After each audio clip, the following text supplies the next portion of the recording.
उस दिन बताए थे, प्रीवियस क्लास में था, यूनिट का बता दिए थे। तो मेनली जो एसआई यूनिट आया था वो कौन कौन सा था? तो फर्स्ट था लेंथ। लेंथ किसमें मेजर करते थे हम लोग? मीटर में। फिर सेकेंड क्या आया था? मास। मास किसमें मेजर करते थे? किलोग्राम में। और फिर टाइम। टाइम का सेकेंड में। तो ये तो एमकेएस से ही आ गया था, है ना? एमकेएस सिस्टम को ये अपग्रेड कर दिए थे तो ये आ गया था। उसके बाद कुछ एक चीज इसमें ऐड हुआ था, जैसे टेम्परेचर। किसमें किए थे? केल्विन में। फिर आया था करंट। करंट क्या था? एम्पियर में। फिर amount of substance. Amount of substance mole. इसका बोले दो दो स्पेलिंग होता है, MOLEB और MOL। फिर 7 आया था ल्यूमिनेस इंटेंसिटी। और ल्यूमिनेस इंटेंसिटी को हम बताए थे कि ये तुम्हारे सिलेबस में भी है नहीं, तुमको आएगा नहीं। अब हम लोग आज स्टार्ट करेंगे डायमेंशन। सब लिंक है एक दूसरे से। तो आखिर डायमेंशन होता क्या है?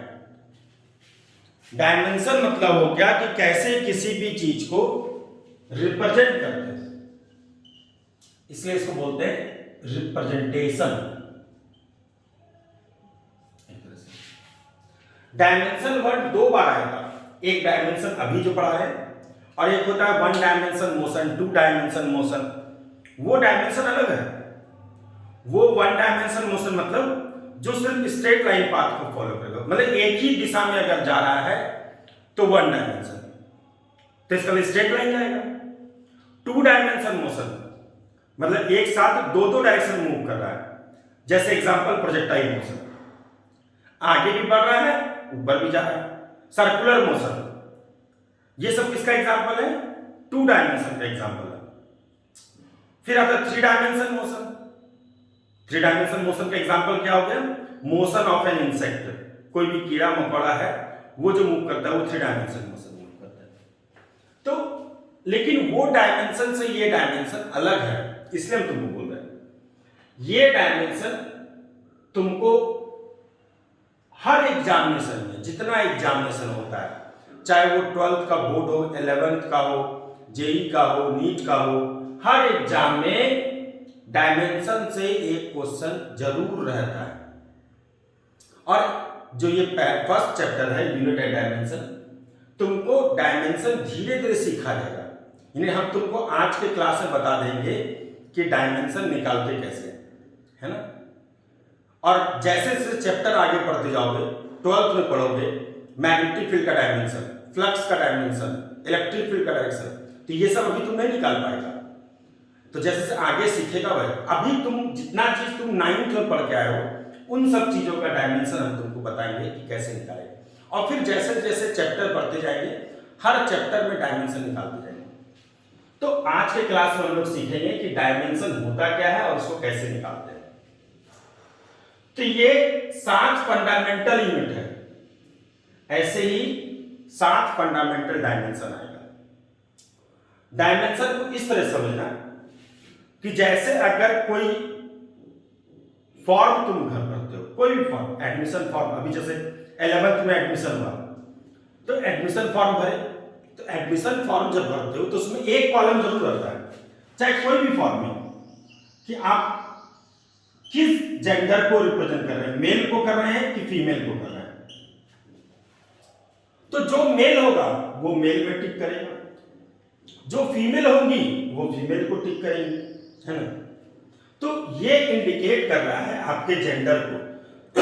एक चीज और सुनो, अगर हम बात करें छोटे बच्चे का, जो 10 साल से छोटा है लेकिन लड़का है तो टिक इसमें करेगा, अगर वो 20 साल का है तो ऊपर 20 में टिक करेगा। इसका मतलब यहां पे 40 साल का भी है फिर भी, यानी किसी भी एज ग्रुप का रहेगा। ध्यान समझना इस पॉइंट को, किसी भी एज ग्रुप का भी लड़का, लेकिन उसका जेंडर जो है वो तो मेल ही होगा। एज से कोई मतलब नहीं है। यहां पे सबसे इंपॉर्टेंट पार्ट क्या है कि एज से कोई मतलब नहीं कि आपका उम्र क्या है। आप मेल को रिप्रेजेंट कर रहे हैं, आप मेल को रिप्रेजेंट कर रहे हैं, इसलिए टिक इसमें कर रहे हैं। एज से कोई मतलब, छोटा बच्चा रहे कि बड़ा रहे कि और बुजुर्ग रहे, वो सब इसी में करेंगे। लड़की अगर है, छोटी कम एज की है, बड़ी है या किसी भी एज ग्रुप की है, तो फीमेल में टिक करेगी। इसका मतलब किसी भी एज ग्रुप की होगी, उस एज से कोई मतलब नहीं, टिक इसी में करना। लड़का होगा तो इसमें टिक करेगा। सेम ऐसे यहां पे भी डायमेंशन है। तो डायमेंशन में क्या है कि रिप्रेजेंटेशन है। जैसे फर्स्ट सबसे पहले क्या आता है, लेंथ। तो लेंथ का डायमेंशन जो होता है, देखो ऐसे दिखा दे, ब्रैकेट दिखाएंगे इसमें, वो एल होगा, वो भी कैपिटल एल, स्मॉल एल बिल्कुल नहीं। इसका मतलब लेंथ कोई भी होगा हम एल से लिखेंगे।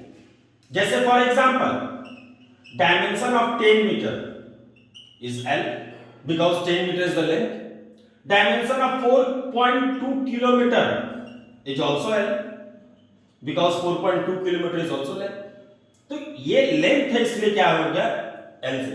सेंटीमीटर में रहेगा 2 सेंटीमीटर, उससे कोई मतलब नहीं है, एल ही होगा।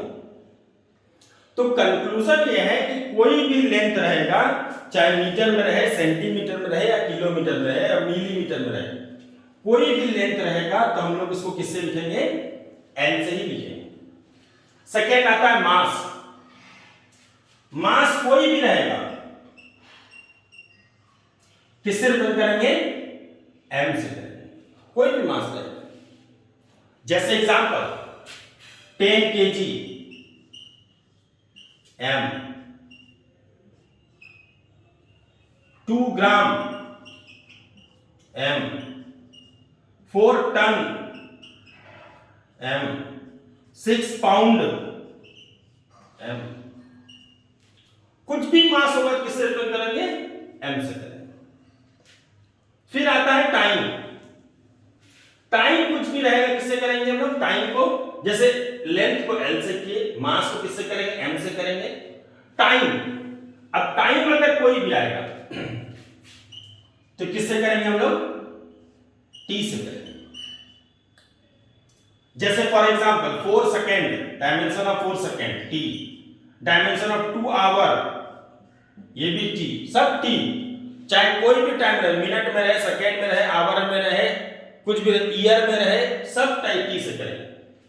फिर आता है टेम्परेचर, लेकिन अब टेम्परेचर को टी से नहीं कर देना, क्योंकि टी से ऑलरेडी किया हुआ है तो एक ही रिप्रेजेंट कंफ्यूज कर देगा तो, इसलिए वहां पे अलग हो गया। तो टेम्परेचर किससे करते हैं, के से करते हैं, कैपिटल के से। जैसे for example dimension of 4 degree centigrade की, डायमेंशन ऑफ 98 फ़ारेनहाइट की, कोई भी टेम्परेचर रहेगा किससे रिप्रेजेंट करना है, के से करना है। तो टेम्परेचर का हो गया के। फिर आया कौन, करंट। करंट में क्या है, दो ऑप्शन दे दिया है। करंट को तुम आई से भी, वो भी कैपिटल आई से या कैपिटल ए, दोनों में से किसी से भी कर सकते हो।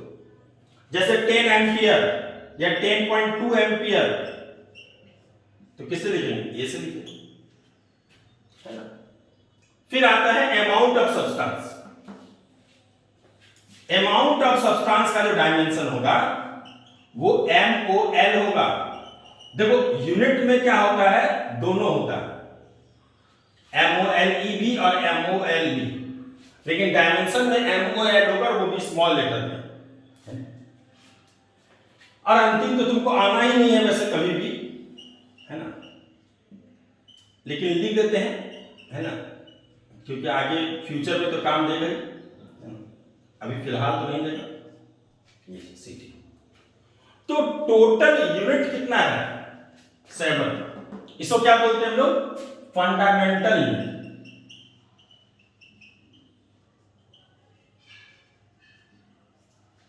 है ना। तो ये हो गया फंडामेंटल यूनिट आपका, ठीक। ऐसी ऐसी टोटल डायमेंशन अगर पूछेगा तो स्वाभाविक है, अगर 7 फंडामेंटल यूनिट है तो 7 फंडामेंटल डायमेंशन भी होगा, 8 नहीं हो सकता। तो कौन कौन सा हो गया डायमेंशन, हम इधर लिखते हैं। तो लेंथ का क्या हो जाएगा, लेंथ का हो गया डायमेंशन, अब लिख रहे हैं लेंथ का डायमेंशन क्या हो गया एल, टाइम मास का एम, टाइम का टी, टेम्परेचर का के, करंट का आई और ए दोनों, अमाउंट ऑफ सब्सटेंस का क्या हो गया मोल, इसका से तो सबका हो गया, टेम्परेचर का के, ये सब तो क्लियर हो गया। तो टोटल कितना हो गया डायमेंशन 7, 1 2 3 4 5 6 7।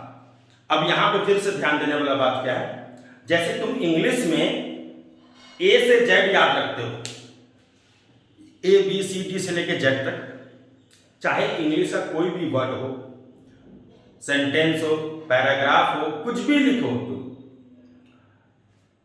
जो ए से लेकर के जेड तक 26 लेटर है वही 26 लेटर ही आएगा, 27 नहीं हो सकता है। अपने मन से कोई ऐड या रिमूव नहीं कर सकते हो तुम। इसका मतलब इंग्लिश कॉम्प्लेक्स लिखे या इजी लिखे, आना वही ए से जेड ही लेटर है। ऐसे ही पूरे साइंस में, पूरे साइंस में कोई भी चीज का, किसी भी फिजिकल क्वांटिटी का, फिजिकल क्वांटिटी मतलब जिसको तुम नाप सकते हो, जिसको तुम मेजर कर सकते हो, उसका डायमेंशन जो होगा इसी 7 में से होगा। अगर कोई 8वां लेटर अपने मन से लिख दिया तो गलत हो जाएगा। और हमारे लिए फिजिक्स में, हम फिलहाल फिजिक्स की बात करते हैं, तो फिजिक्स में यही 1 2 3 4 5 में ही काम चल जाएगा, है ना। सीडी तो ऐसे भी अभी फिलहाल 12 तक तो नहीं आना है, मोल भी बहुत रेयरली आना है, केमिस्ट्री में आना है ना। तो हमको तो यही 1 2 3 4 5 बस इतना ही उससे मतलब है।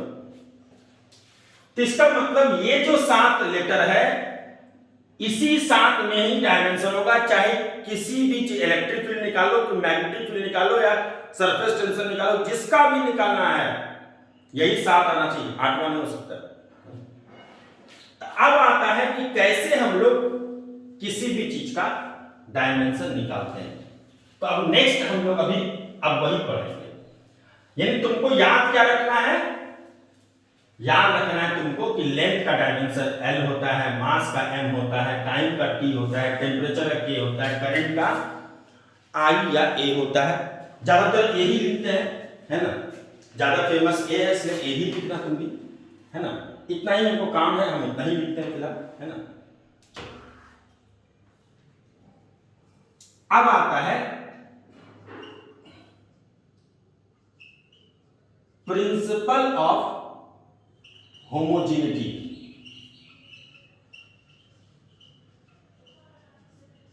क्या कहता है प्रिंसिपल ऑफ होमोजेनिटी, क्या कहता है इसका सिद्धांत? कहता है कि dimension of left hand side, देखो एक चीज है, जितना चीज हम लोग अभी पढ़ रहे हैं वो सब चीज तुमको हम ऑफलाइन भी पढ़ाएंगे, यानी जब तुम क्लास में रहोगे तो क्लास में पढ़ाएंगे, क्लास में तो ज्यादा समझ में आता है ना, तो क्लास में भी कराएंगे। तो लेफ्ट हैंड साइड का डायमेंशन और राइट हैंड साइड का डायमेंशन हर समय क्या होगा, एक समान होगा, यही कहता है। स्टेटमेंट क्या है, dimension of left hand side must be equal to dimension of right hand side, दोनों तरफ का डायमेंशन हर समय सेम होगा। ये कहना क्या चाहता है, इसको हम तुमको एग्जांपल समझाते हैं। जैसे for example 10 metre plus 2 metre equal to कितना लिखिए 12 मीटर। तो 10 मीटर का डायमेंशन क्या होगा L, 2 मीटर का डायमेंशन क्या होगा L, और ये जो ऐड होकर के रिजल्ट आया इसका डायमेंशन क्या होगा, ये भी है क्योंकि वो भी मीटर है। अच्छा 10 metre minus 2 metre equal to 8 metre, इसका डायमेंशन L, इसका डायमेंशन L, इसका डायमेंशन भी L, सब एक डायमेंशन है। कॉन्सेप्ट क्या कहता है कि किसी भी फिजिकल क्वांटिटी को हम ऐड तभी कर पाएंगे जब दोनों का डायमेंशन एक समान होगा, या सब्ट्रैक्ट भी तभी कर पाएंगे जब दोनों का डायमेंशन एक होगा, नहीं तो नहीं कर पाएंगे। इसका एक और एग्जांपल देते हैं। अगर हम बोले कि 10 मीटर प्लस 20 सेंटीमीटर, क्या तुम ऐड कर लोगे? हाँ कर लोगे तुम, है ना। क्यों ऐड कर लोगे? क्योंकि सेंटीमीटर है, हम इसको मीटर में कन्वर्ट कर सकते हैं, है ना। 100 से डिवाइड करके कन्वर्ट कर देंगे, 100 सेंटीमीटर वाला 1 मीटर होता है, तो ये कितना होता है 10.2 मीटर, कन्वर्ट करें। तो तुम देखो मीटर है और ये सेंटीमीटर है, ऐड कर लिए कि नहीं कर लिए? इसलिए कर लिए क्योंकि 10 मीटर का भी डायमेंशन क्या हो गया L, 20 सेंटीमीटर का भी डायमेंशन क्या हो गया L, और जो रिजल्ट आया वो भी क्या हो गया L। मतलब यहां पे एक कॉन्सेप्ट और है कि यूनिट अगर अलग है, जैसे ये मीटर है और ये सेंटीमीटर है, दोनों का यूनिट तो अलग अलग, दोनों का मात्रक तो अलग अलग है, लेकिन ऐड कर पाए कि नहीं कर पाए? हाँ ऐड कर पाएंगे, क्योंकि हम इस सेंटीमीटर को कन्वर्ट कर देंगे मीटर में और ऐड कर लेंगे, है ना।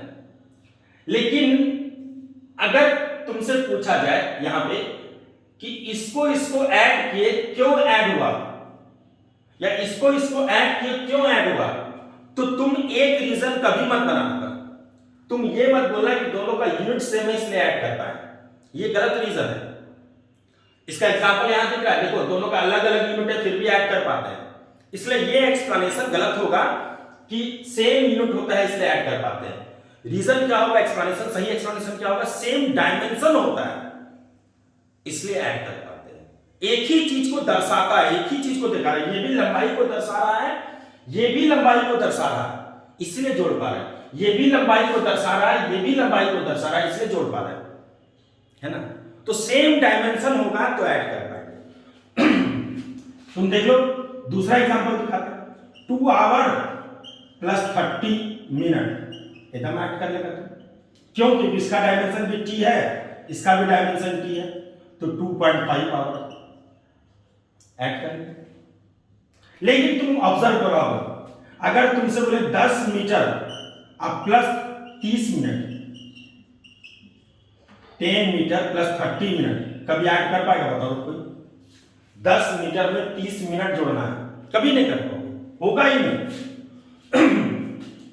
4 मीटर प्लस 6 kg, कभी कोई जोड़ सकता है? कभी नहीं ऐड कर सकता, कभी नहीं होगा। क्यों नहीं होगा? अगर तुमसे कोई पूछे कि क्यों नहीं कर सकते हो, बदल दो, इसको बदलेंगे, कुछ भी करेंगे, बदलने से कुछ नहीं हो रहा है। जैसे यहाँ पे चेंज कर लिए तो हो गया, यहाँ पे चेंज कर लिए तो हो गया, लेकिन यहाँ पे चेंज भी करोगे तो नहीं होगा। क्यों? क्योंकि ये क्या है 10 मीटर लेंथ, ये क्या है 30 मिनट टाइम, लेंथ में कभी टाइम ऐड नहीं हो सकता है, क्योंकि दोनों अलग अलग चीज को दर्शा रहा है। एक ही तरह का चीज रहेगा तब ना कर पाएंगे, एक ही चीज को दिखाएगा तभी कर पाएंगे। यहां पे क्यों नहीं कर पाए? क्योंकि ये लेंथ और ये मास है इसलिए नहीं कर पाए। तो प्रिंसिपल ऑफ होमोजेनिटी का कॉन्सेप्ट यही है। प्रिंसिपल ऑफ होमोजेनिटी बोलता है कि जो लेफ्ट हैंड साइड का डायमेंशन है वही अगर राइट हैंड साइड का डायमेंशन होगा, हर में इस तरफ का डायमेंशन और इस तरफ का डायमेंशन हर सब बराबर के इस तरफ और बराबर के उस तरफ का चीज का डायमेंशन सेम होगा। जैसे यहां देखो ये लेंथ और जो रिजल्ट आया वो भी लेंथ, और यहां पे नहीं कर पा रहे। तो कंक्लूजन ये है कि सेम डायमेंशन रहता है तो ऐड कर पाते हैं या सब्ट्रैक्ट कर पाते हैं, जबकि डिफरेंट डायमेंशन रहेगा तो ना ऐड होगा ना सब्ट्रैक्ट होगा, कुछ नहीं हो सकता, है ना। तो प्रिंसिपल ऑफ होमोजेनिटी समझ में आया कि लेफ्ट हैंड साइड का डायमेंशन और राइट हैंड साइड का डायमेंशन हर समय क्या रहेगा, सेम रहेगा, कुछ भी रहेगा। 4 kg plus 2 kg equal to 6 kg। क्यों ऐड किए? क्योंकि ये भी m है, ये भी m है, ये भी m, इसलिए ऐड कर पाए। तो ये यहां पे इसका कंक्लूजन है, ये ध्यान रखना है। अब इसके आगे करते हैं, ये प्रिंसिपल ऑफ होमोजेनिटी होगा। ये तुमको एक रीजन कभी नहीं बताना है कि सेम यूनिट होता है इसलिए ऐड कर पाते हैं, नहीं, गलत। सेम यूनिट रहेगा तो ऐड तो कर ही लोगे, डिफरेंट यूनिट में भी ऐड कर सकते हैं। हाँ, डिफरेंट डायमेंशन रहेगा तो कभी नहीं ऐड कर पाएंगे, सेम डायमेंशन रहेगा तो हम लोग ऐड भी कर सकते हैं और सब्ट्रैक्ट भी कर सकते हैं, है ना। अब हम लोग सीखते हैं एक और चीज बस कि किसी भी न्यूमेरिकल वैल्यू का क्या होगा डायमेंशन। देखो न्यूमेरिकल वैल्यू और कांस्टेंट में डिफरेंस है, ये हमको पता करना है। कांस्टेंट मतलब जो चीज नहीं बदलता हो, है ना, जैसे प्लैंक्स कांस्टेंट, ग्रेविटेशनल कांस्टेंट, है ना, ये सब।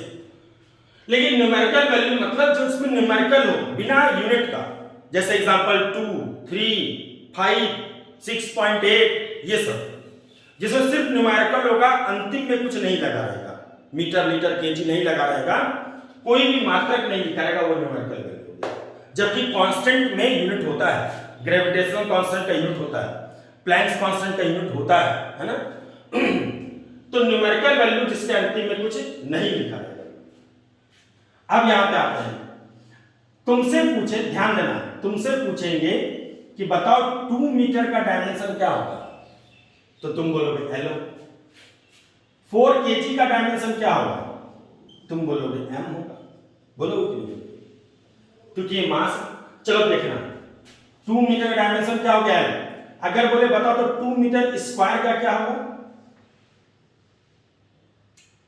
तो तुम इसको ऐसे करो, क्या 2 मीटर स्क्वायर को लिख सकते हैं 2 मीटर इंटू मीटर, एकदम आराम से लिख सकते हैं। क्या इसको ऐसे लिख सकते हैं 2 मीटर इंटू 1 मीटर, 1 से गुना करें, ऐसे भी कोई फर्क नहीं पड़ेगा, लिख सकते हैं। क्या इसको ऐसे लिख सकते हैं, अलग अलग कर दिए, एकदम लिख सकते हैं। अब हम डायमेंशन पे आते हैं, इसका डायमेंशन क्या होगा L और इसका डायमेंशन क्या होगा L, तो अल्टीमेटली डायमेंशन क्या होगा L स्क्वायर, है ना। तो इसका 2 मीटर स्क्वायर का डायमेंशन क्या हो गया L स्क्वायर हो गया। अगर बोले 2 मीटर क्यूब का क्या होगा, तो लिख सकते हो 2 metre into metre into metre, 3 बार मीटर लिखिए। इसको लिख सकते हैं 2 metre into 1 metre into 1 metre. अब इसको और तोड़ दिए 2 metre into 1 metre into 1 metre. अब सबका एक एक करके निकालो, L इंटू L क्या हो गया L क्यूब, है ना। इसका 2 मीटर क्यूब का डायमेंशन क्या हो गया L क्यूब हो गया। ऐसे ही 2 मीटर 4 पे रहेगा तो L पे पावर 4 हो जाएगा। 2 kg रहेगा या कुछ भी 4 kg रहेगा तो M होगा। 4 kg स्क्वायर होगा तो M स्क्वायर हो जाएगा, है ना। इस तरह से अब आते हैं इस पे, ध्यान देना। अगर हम यहां पे गौर करें कि 2 मीटर का डायमेंशन क्या हो गया L, तो मीटर पे पावर कितना है 1, तो L पे भी पावर कितना है 1। अच्छा 2 मीटर स्क्वायर का कितना हो गया L स्क्वायर, क्योंकि यहां पे मीटर रेस टू बी 2 है और L रेस टू बी 2 है। 2 मीटर क्यूब का क्या होगा L क्यूब, क्योंकि मीटर रेस टू बी 3 है, L रेस टू बी 3 है। 4 kg का क्या हो गया M, क्योंकि kg रेस टू 1 है तो M रेस टू 1 है, kg स्क्वायर M स्क्वायर। अच्छा अगर सिर्फ 2 रहेगा तो क्या होगा, यानी कुछ नहीं लगा, इसी को न्यूमेरिकल वैल्यू बोलते हैं, कुछ नहीं लगा। तो क्या तुम लिख सकते हो 2 इंटू 1, एकदम लिख सकते हैं। अब तुमको पता होना चाहिए कि किसी पे भी पावर, किसी भी चीज पे पावर 0 क्या होता है 1, कोई भी चीज पे पावर 0 क्या होगा 1 होगा। तो क्या हम इस 1 को लिख सकते हैं मीटर पे पावर 0, केजी पे पावर 0, सेकेंड पे पावर 0, कुछ भी लिख सकते हैं। तो अब यहां गौर करना, अगर मीटर पे पावर 1 होता तो L पे पावर 1 होता, मीटर पे पावर 2 होता तो L पे पावर 2 होता। लेकिन अगर मीटर पे पावर 0 होगा तो L पे पावर कितना होगा 0। इसका मतलब कंक्लूजन यहां पे ये आया कि अगर तुमसे पूछा जाए कि बताओ 2 का डायमेंशन क्या होगा, तो 2 का डायमेंशन होगा L रेस टू 0, है। ये क्या चीज को बताना चाह रहा है, ये बताना चाह रहा है कि इसमें L नहीं है। L रेस टू 0 मतलब L है ही नहीं, L रेस टू 1 मतलब 1 L है, L रेस टू 2 मतलब 2 L है। लेकिन l/0 मतलब लेंथ है ही नहीं इसके पास, है ना। तो 2 का डायमेंशन हो गया l/0। अच्छा, हम इसको ऐसे भी तो लिख सकते हैं, 2 को 2 into 1 लिख दिए, अब 1 को मन कर रहा है kg की पावर, 1 को तो जो मन करेगा वही लिखो, किसी भी पावर 0 1 होता है। तो अगर कोई kg पावर 0 लिख दिया तो हम जानते हैं kg पावर 1 होता है तो m पे पावर 1 होता है, तो kg पावर 0 होगा तो m पे पावर क्या हो जाएगा, 0 हो जाएगा। इसका मतलब ये बता रहा है कि 2 में मास भी नहीं है, 2 में मास भी नहीं है, मास यहां पे है ही नहीं, है ना। कोई बोलेगा नहीं हम 2 को लिखेंगे 2 into 1 और इसको लिखेंगे सेकेंड पे पावर 0, लिख सकता है, तो क्या हो जाएगा t/0। तो अल्टीमेटली कंक्लूजन ये हुआ कि अगर कोई भी न्यूमेरिकल वैल्यू रहेगा जिसके अंत में कुछ नहीं लगा रहेगा, उसका डायमेंशन तुम चाहो तो m पे पावर 0 भी लिख सकते हो, तुम चाहो तो l पे पावर 0 भी लिख सकते हो, तुम चाहो तो t पे पावर 0 भी लिख सकते हो, तुम चाहो तो एम्पियर पे पावर 0 भी लिख सकते हो, तुम चाहो तो केल्विन पे भी पावर 0 लिख सकते हो, मोल पे भी पावर 0 लिख सकते हो, सीजी पे भी, लेकिन यही 7 लिख सकते हो, 8वां नहीं लिख सकते, यही 7 लिख सकते हो, इस 7 में। यानी ये 2 में ना मास है, ना लेंथ है, ना टाइम है, ना करंट है, ना टेम्परेचर है, ना अमाउंट है, ना ल्यूमिनेस इंटेंसिटी। तो अब अगर तुमसे पूछा जाए कि बताओ 2 का डायमेंशन क्या होगा, तो तुम या तो इतना सारा लिखो, या तुम जानते हो किसी पे भी पावर 0 क्या होता है, 1 होता है, तो हम चाहें तो इसको 1 भी लिख सकते हैं, इसको क्या लिख सकते हैं, 1 भी लिख सकते हैं, है ना।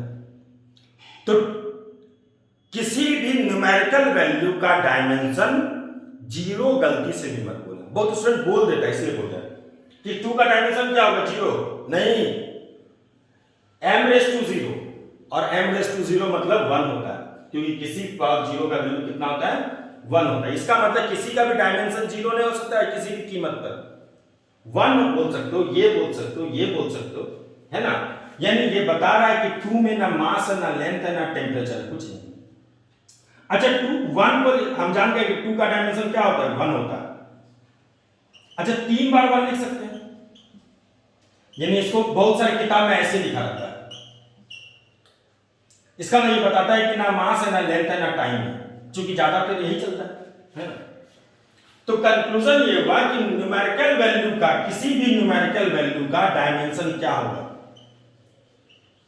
तो ध्यान देना कि किसी भी न्यूमेरिकल वैल्यू का डायमेंशन, तुम्हारे पास कई सारा ऑप्शन है, तुम बोल सकते हो 1, तुम बोल सकते हो m0 l0 t0, ये सब तुम बोल सकते हो m0 l0 t0 k0 a0, कुछ भी बोल सकते हो, ये सब बोल सकते हो। दूसरा तुम लिख सकते हो कि ये डायमेंशन नहीं है इसमें, यानी 2 में अगर तुमसे पूछा जाए कि 2 कैसा क्वांटिटी है, तो तुम बोलोगे कि 2 इज ए डायमेंशनलेस क्वांटिटी, 2 का कोई डायमेंशन नहीं होता है। डायमेंशन नहीं होना मतलब ना इसमें मास है, ना लेंथ है, ना टेम्परेचर है, ना करंट है, कुछ नहीं है इसके पास, है ना। ये चीज है डायमेंशन, मतलब वो उस चीज को, ना मास को दर्शा रहा है ये, ना लेंथ को दर्शा रहा है, ना टेम्परेचर को दर्शा रहा है, ये चूंकि है ही नहीं तो कैसे दर्शाएगा वो, है ना। इसलिए ये इसी चीज, ना मास है इसके पास, ना लेंथ है इसके पास, ना टेम्परेचर है, ना टाइम है, कुछ नहीं। अब एग्जांपल करते हैं। जैसे एग्जांपल तुमसे पूछेगा बताओ तो पाई का डायमेंशन क्या होगा, तो पाई का वैल्यू तो 3.14 होता है, कोई यूनिट थोड़े होता है इसके पास, या 22/7 होगा, 22/7। इसलिए पाई का डायमेंशन क्या होगा, 1 या m0 l0 t0 या डायमेंशनलेस, ये सब बोल सकते हो। दूसरा पूछे मतलब साइन थीटा का डायमेंशन क्या होगा, तो फिर से यही चीज होगा, क्योंकि साइन थीटा का वैल्यू उसमें न्यूमेरिकल आएगा, साइन का कोई वैल्यू 0 1/2 1/2 1/√2 √3/2 1, कभी भी उसमें मीटर लीटर केजी नहीं लगा रहता है। साइन का वैल्यू, कॉस का वैल्यू, टेन का वैल्यू, सब में यही होगा, उसका कोई डायमेंशन नहीं हो सकता है ना। तो जिसके अंत में कुछ नहीं लगा रहेगा उसका डायमेंशन नहीं होगा, ये कंक्लूजन है। तो हम लोग टोटल अभी तक क्या क्या पढ़े? हम लोग पढ़े कि 7 जो फंडामेंटल यूनिट था एसआई यूनिट, उसी 7 का डायमेंशन होगा। डायमेंशन मतलब उसको रिप्रेजेंट करने का तरीका। क्वांटिटी से कोई मतलब नहीं कि 10 है कि 20 है। तो मास का m, लेंथ का l, टाइम का t, टेम्परेचर का k, ये याद रखना होगा 7 तुमको। उसके बाद क्या सीखे कि हम लोग ऐड या सब्ट्रैक्ट तभी कर सकते हैं जब डायमेंशन सेम होता है। हम ये एक्सप्लेनेशन कभी नहीं देंगे कि यूनिट सेम होता है तब ऐड होता है। हम क्या बोलेंगे? डायमेंशन सेम होता है तब ऐड कर सकते हैं या तब सब्ट्रैक्ट कर सकते हैं, है ना? प्रिंसिपल ऑफ होमोजेनिटी के अकॉर्डिंग। फिर क्या सीखे हम लोग आज कि कोई भी न्यूमेरिकल वैल्यू अगर है ना, कोई भी न्यूमेरिकल वैल्यू है तो उसका डायमेंशन नहीं होता है, मतलब उसके अंत में कुछ नहीं लगा रहता है, इसलिए उसका डायमेंशन नहीं होता है ना? अब हम लोग सीखते हैं कि आखिर डायमेंशन निकालते कैसे। तो बहुत सिंपल तरीका है। बोले बताओ तो डिस्टेंस का डायमेंशन क्या होगा? तो डिस्टेंस है क्या आखिर? लेंथ है, दूरी बोलते हैं, कितना चला है वही है डिस्टेंस। तो स्वाभाविक है डिस्टेंस की दूरी है, इसलिए क्या होगा? इसका एल होगा। 10 मीटर चले हो कि 20 मीटर चले हो कि 100 किलोमीटर चले हो, उससे कोई मतलब नहीं। डिस्टेंस लेंथ है, इसलिए एल होगा। डिस्प्लेसमेंट क्या होगा? तो डिस्प्लेसमेंट भी लेंथ है। हाँ, ये मिनिमम दूरी है, सीधा वाला दूरी है। तो है तो दूरी कोई भी रहे, डिस्टेंस कोई भी रहे, मिनिमम डिस्टेंस रहे कि या जो एक्चुअल डिस्टेंस है, उससे कोई मतलब नहीं है ना? लेंथ है कि नहीं आखिर, इसलिए पक्का है कि डिस्प्लेसमेंट का भी क्या होगा? एल। तो डिस्टेंस रहे कि डिस्प्लेसमेंट रहे, दोनों का एल इसलिए हुआ क्योंकि दोनों लेंथ को दर्शा रहा है। अब अगर बोले मतलब तो वेलोसिटी का क्या होगा? तो तुमको फार्मूला याद रखना होगा, 9th क्लास का फार्मूला याद रखना होगा। वेलोसिटी क्या होता है? Total displacement by total time. वैसे ये 11th में भी पढ़ेंगे हम लोग काइनेमेटिक्स में।